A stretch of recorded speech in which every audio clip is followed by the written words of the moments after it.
Immigration attorneys and their clients across Arkansas are facing new challenges as several ICE offices have stopped allowing in-person check-ins. Yeah, so Jose Carranza visited the offices in northwest Arkansas, that they're changing their plans and adding more work to the offices down here in Little Rock.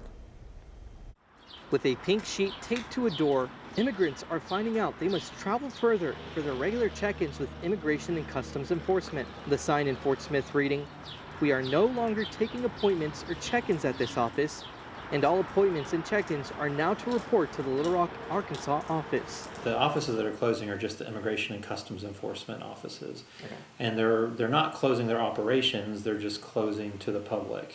For years, immigrants in removal proceedings have been required to check in regularly at their local ICE office. Now, those affected must travel to Little Rock on the first Wednesday of each month. No one knows at all.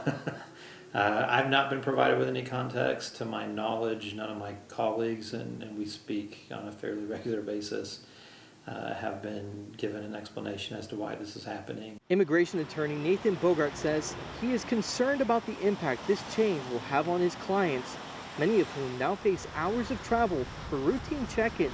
Depending on where you live, it could be 2 to 3 hours to get to Little Rock. Certainly from Fayetteville, it's almost 3 hours, and that's a long drive for people to make on a fairly regular basis. So far, these notices have only been found outside the Fayetteville and Fort Smith offices. The U.S. Citizenship and Immigration Services office in Fort Smith, which handles residency and citizenship processes, will remain open. It's going to be harder for attorneys to attend with their clients. It's going to be harder for clients, many of whom may not be eligible yet for a driver's license or other paperwork to get down to Little Rock.